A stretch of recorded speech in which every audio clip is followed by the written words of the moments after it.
How much of your energy goes into worrying about things you can't control? Be honest. The Stoic philosophers like Marcus Aurelius, Epictetus, and Seneca taught us something profound, that freedom comes not from changing the world around us, but from changing how we respond to it. Today, we're diving into their wisdom to uncover 7 secrets to let go of what you can't control.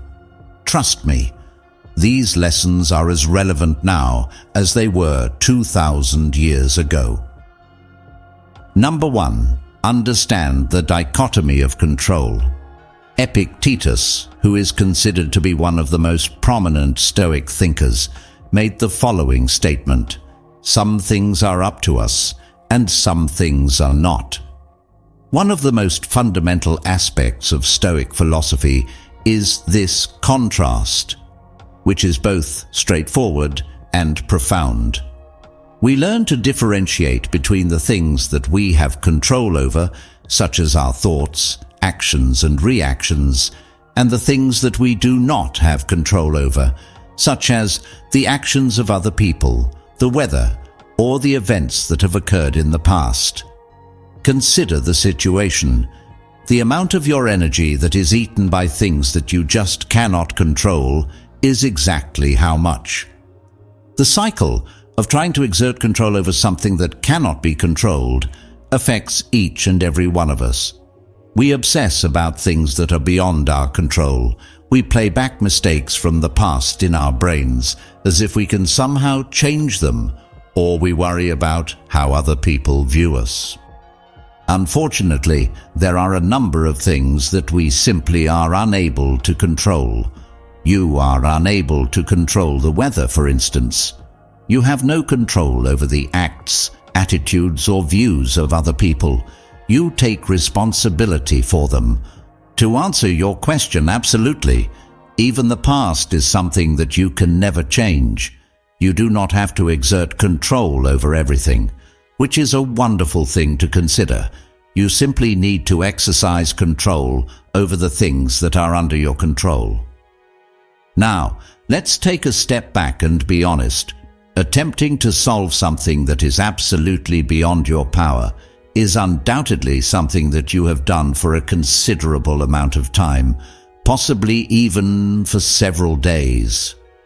You may find yourself thinking, if only I could just get them to understand, if only the weather would cooperate, if only I could change what happened last week. At some point in your life, having to carry that responsibility is a significant one. Do you know what else?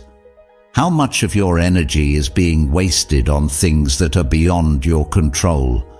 The energy is being squandered. Despite the fact that your hands are tied behind your back, you are constructing barriers. Let's break it down. What are your ideas? What are your actions? And what are your responses? You are responsible for managing these. You are attempting to move a mountain with your bare hands. The instant you make an attempt to exert influence over the ideas, feelings, or situations of other people, and the effort is exhausting. Now, let's talk about the concept of freedom.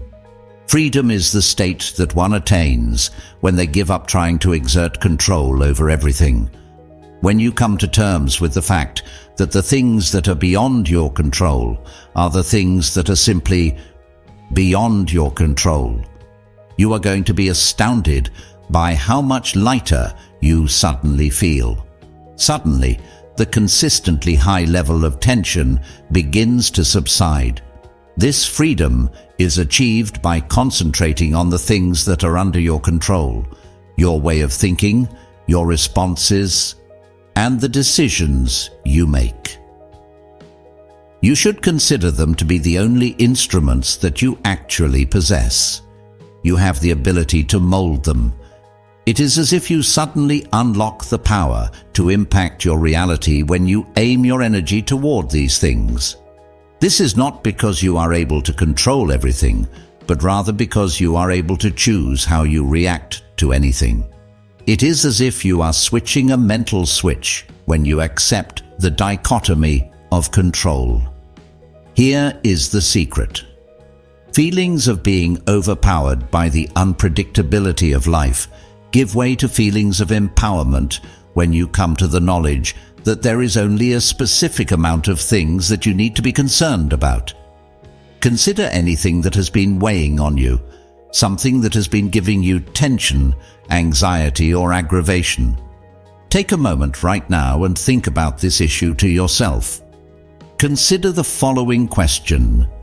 Is this something that I am genuinely able to alter? If you are unable to do so, then you should let it go. Take control of your life and break free from the hold it has on you. And if it is something that you have the ability to control, then you should take action. Put in the effort that you can and let go of the rest. When you try to exert control over everything that is going on around you, you will experience a sense of freedom that you cannot get anywhere else. Number 2. Detach from outcomes. Meditations was written by Marcus Aurelius, who is considered to be one of the most influential Stoic thinkers. He stated, "You have power over your mind, not outside events. Recognize this, and you will discover the strength you need." One of the most important truths that the Stoics have to offer us is contained inside this sentence. We find ourselves striving to exert control over the outcome of every circumstance a great deal of the time. Plans are made, strategies are devised, and efforts are made. Nevertheless, when things do not go according to our expectations, we are left feeling dissatisfied, defeated, or disappointed. On the other hand, here is the reality. You can't make everything go the way you want it to. Regardless of how hard you try, there are certain things that will simply take place in a manner that is beyond your ability to influence. On the other hand, you can make an effort that is of the highest possible quality, and then let go of the need to exert control over the outcomes. Imagine you are attempting to halt the flow of the river. This is how you should think about it. No matter how hard you try, you will not be able to stop the flow of water. What you can do, however, is acquire the skills necessary to traverse the waters, flow with the current, and allow the river to lead you to its destination. Life is the same in this regard. Making an effort to exert control over every aspect of your life can be exhausting. The Stoics, and Marcus Aurelius in particular, were aware of the fact that the unpredictability of life presents both a difficulty and an opportunity respectively. You will be able to liberate yourself from unwarranted stress and disappointment if you let go of the drive to achieve a particular outcome.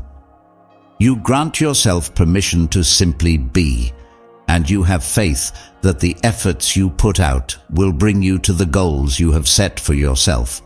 I'm aware of how difficult it is to detach, particularly when we have a strong emotional investment in anything. Every one of us has aspirations, objectives, and anticipations. That being said, it is essential to work toward them with a strong sense of enthusiasm. But when you detach yourself from how things should turn out and let go of the outcome, you offer yourself the opportunity to enjoy the ride regardless of what happens.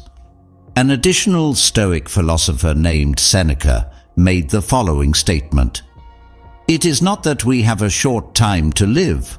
Rather, it is that we waste a lot of it."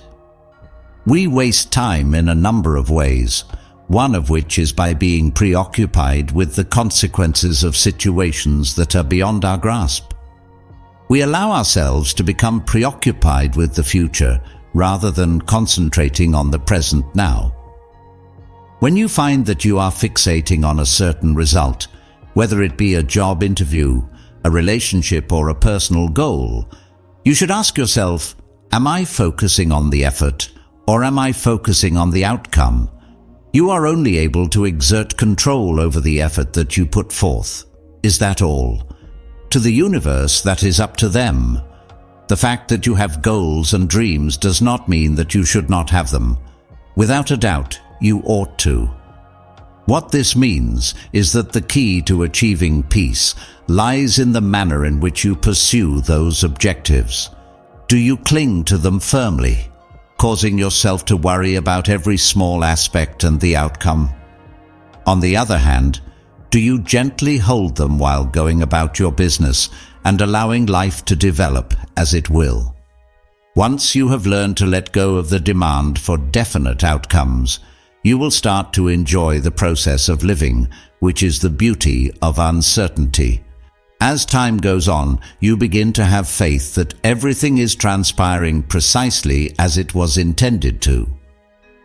When you fully embody trust, it provides a sense of tranquility to your life, even in the most chaotic of situations. When you find yourself feeling overwhelmed by expectations, keep in mind the words of Marcus Aurelius. You have control over your thoughts, not the events that occur outside of you. Your ideas, your actions, and your attitude are examples of things that you have the ability to control. Is that all? Get rid of it. Number 3. Embrace impermanence. The famous Stoic philosopher Seneca frequently thought on the ephemeral quality of existence at various points in his life. His statement that it is not that we have a short time to live, but that we waste a lot of it, is one of the most memorable phrases he has ever provided. Every once in a while, we tend to forget how short our time actually is. We allow ourselves to become engrossed in the present moment, concentrating on things that are beyond our ability to control and clinging to situations or emotions that we believe define who we are. On the other hand, the truth is that nothing is permanent. This concept of impermanence is not intended to make you feel down. Rather, it's intended to make you feel free. The things that you are clinging onto, such as the stress, the anger, and the regret, suddenly don't appear to be as important to you if you fully understand that nothing is permanent. Their time will come as well, exactly the same as everything else. You begin to see that clinging to things that you are unable to control is one of the most inefficient ways to spend your valuable time once you embrace the impermanence of all things. It is not necessary for you to struggle through each passing moment or to cling to anything with all your might. Joy and grief are both ephemeral emotions that come and go. Moreover, a magnificent freedom can be found within this impermanence. Additionally, Marcus Aurelius was aware of this fact. According to what he wrote in Meditations, you could leave life right now. Let that be the deciding factor in all you do, say, and think. It is not a morbid concept, but rather a potent remembrance of something. The happy times and the bad times are not the only things that remain the same forever. Life is always going forward, and nothing stays the same forever. One might reduce the amount of importance they place on life by accepting the concept of impermanence. As you come to terms with the fact that everything is in motion and is always changing, you start to let go of the impulse to exert control over everything.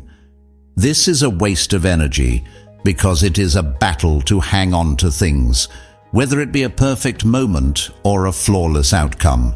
Rather than clinging to things, you should learn to appreciate them while they are still in your possession. For those of you who are going through a difficult moment, keep in mind that this too shall pass. Also, if you are experiencing a beautiful moment, you should be thankful for it, but you shouldn't strive to hold on to it for an eternity. It is the impermanence of life that is at the heart of its beauty. Things like transitory moments, transitions, and changes are where you'll find it. You create space for the next lovely moment to come into your life when you let go of the idea of attempting to cling on to something that cannot be changed. So keep in mind that everything is temporary. The calm that you seek can be found in that fact. Number 4, reframe your perspective. The Stoics held the belief that moving through life is analogous to climbing a mountain. While there are some paths that are uneven and steep, there are others that are steep and full of obstacles. However, here is the secret. The path itself is not what defines your journey. Rather, it is how you navigate through it that sets you apart. Epictetus imparted to us the wisdom that what happens to you is not something that matters. What matters is how you react to it. In life, you will constantly be confronted with challenges, whether they come in the form of challenging people, unexpected failures, or events that appear unfair. On the other hand, what if you were able to view those difficulties differently? Imagine for a moment that you took the challenges you faced and reframed them as possibilities. Your thinking is the one thing that truly matters, and when you reframe your perspective, you take control of it. This way of thinking was referred to by the Stoics as the art of converting disadvantage into advantage. It is a better question to ask, what can I learn from this? Rather than, why is this happening to me? Just for a moment, let's pretend you're caught in traffic. You might feel frustrated or even angry at first, but that's just your initial reaction. What would happen, however, if you made use of that time to listen to a podcast that you have been meaning to check out? Is it better to simply take a deep breath and exercise patience? Although you are unable to control the traffic, you do have the ability to control how you experience it. Marcus Aurelius frequently talked about the importance of seeing challenges as a natural part of the journey. As he put it, the obstacle that prevents action is the one that propels action. The obstacles that stand in the way end up becoming the path. Consider that for a moment. Exactly what you consider to be a challenge could turn out to be the same thing that propels you forward, that teaches you to be resilient, patient, or creative. This is an exercise for you to do. Take a moment to pause and ask yourself, how can I reframe this? The next time you are confronted with a situation, no matter how big or how small.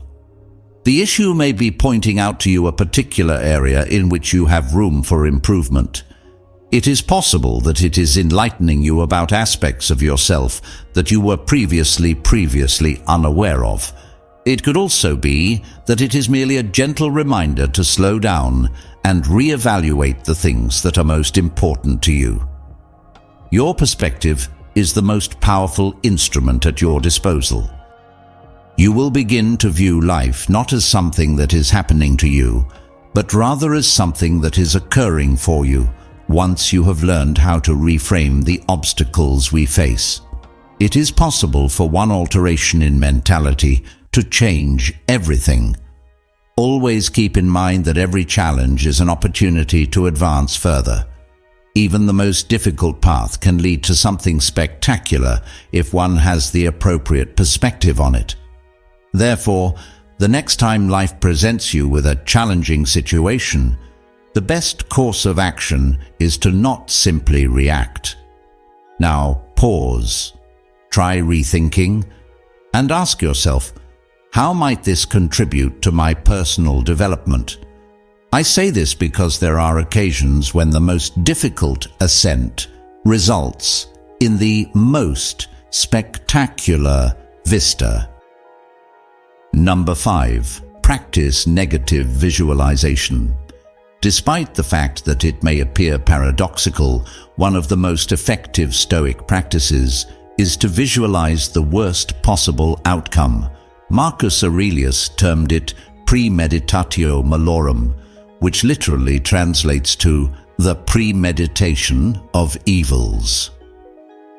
The way it works is that you confront the idea of things going wrong head-on in your thoughts, rather than avoiding the thought of it.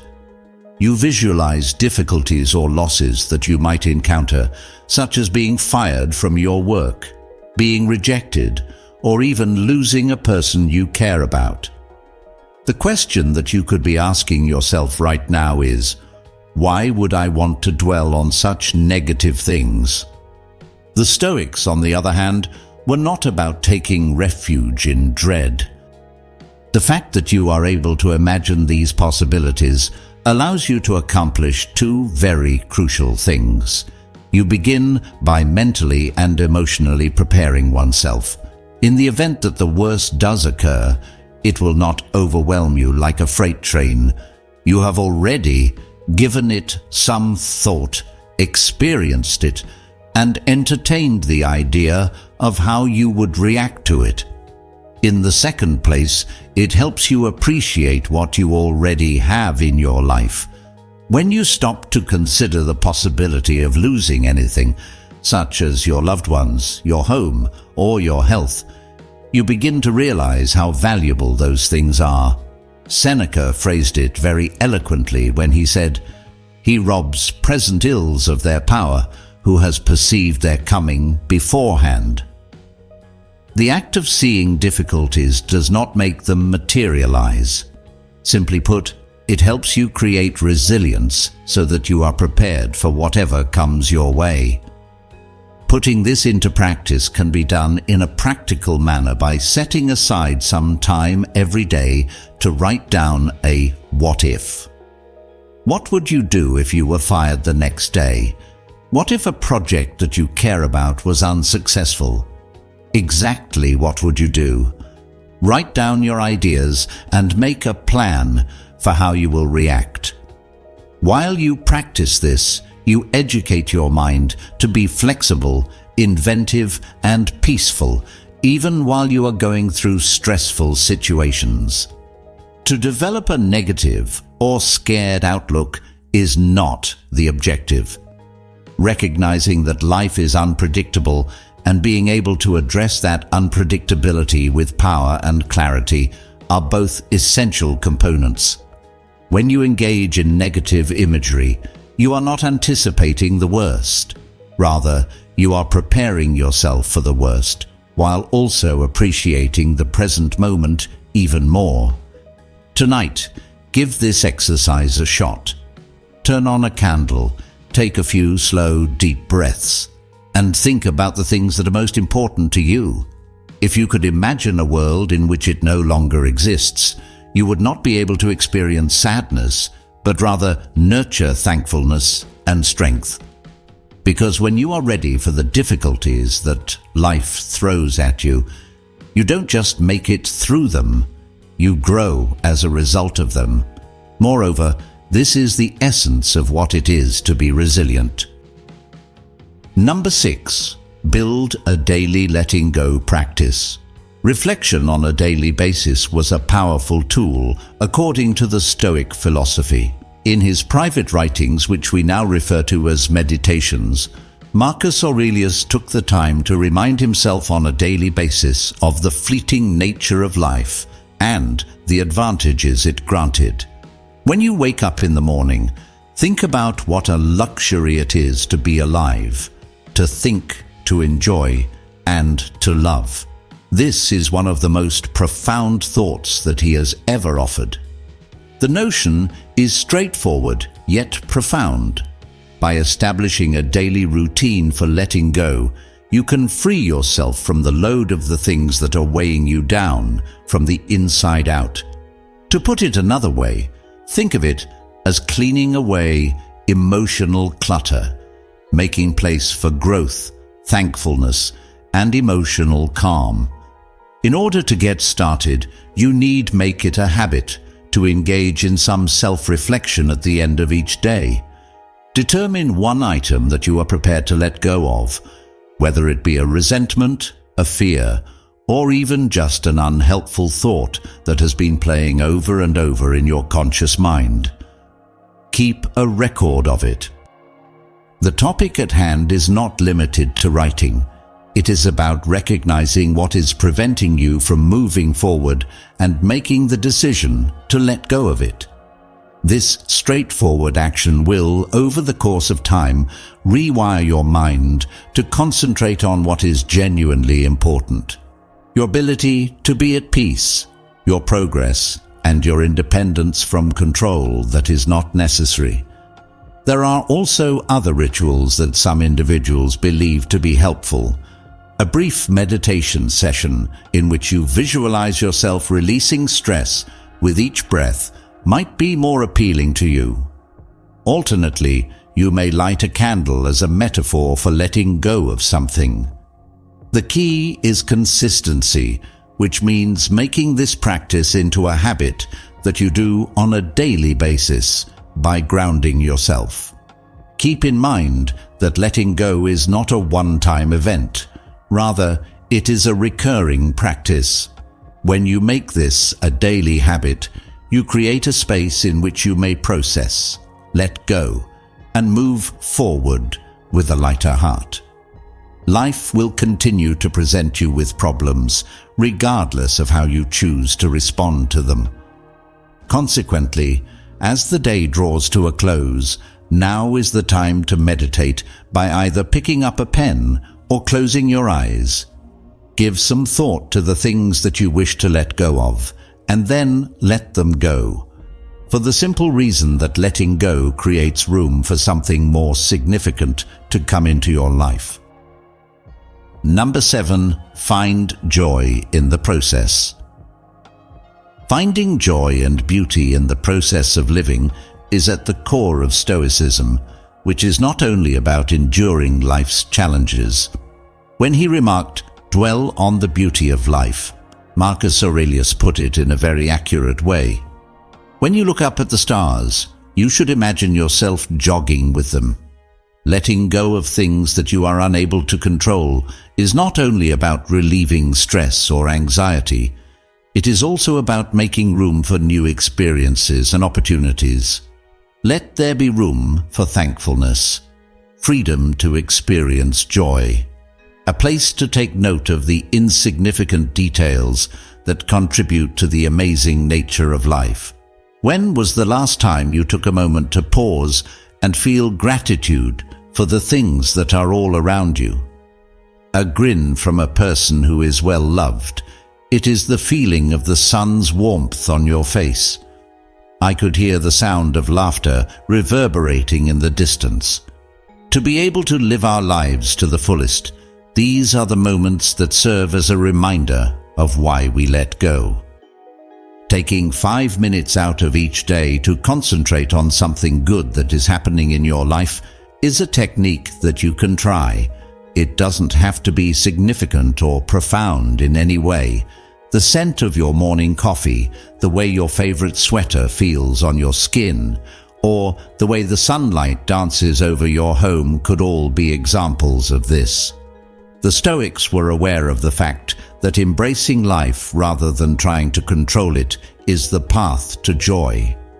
They instilled in us the ability to accept the world in its purest form and to appreciate it for that. His name for it was amor fati, which literally translates to love of fate, finding beauty in all that occurs, regardless of whether it is good or terrible. The reality is that life is chaotic, unexpected, and not very long at all. If you are prepared to take the time to see it, however, it is also magnificent, startling, and full of moments that will leave you gasping for air.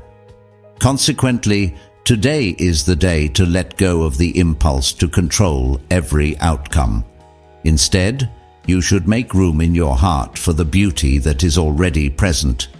The joy of the process, the journey, and the little things is what makes life so enjoyable. It is not about achieving perfection. Let go is not a one-time event. Rather, it is a practice that should be done every day. I hope that the Stoics' knowledge is of assistance to you in the same way that it has been of assistance to me. The Stoics understood that true power originates from within. Please give this video a thumbs up and share it with someone who could benefit from these reminders if it helped you gain clarity or peace of mind. There is a great deal more to discover on our adventure together, so make sure you don't forget to subscribe.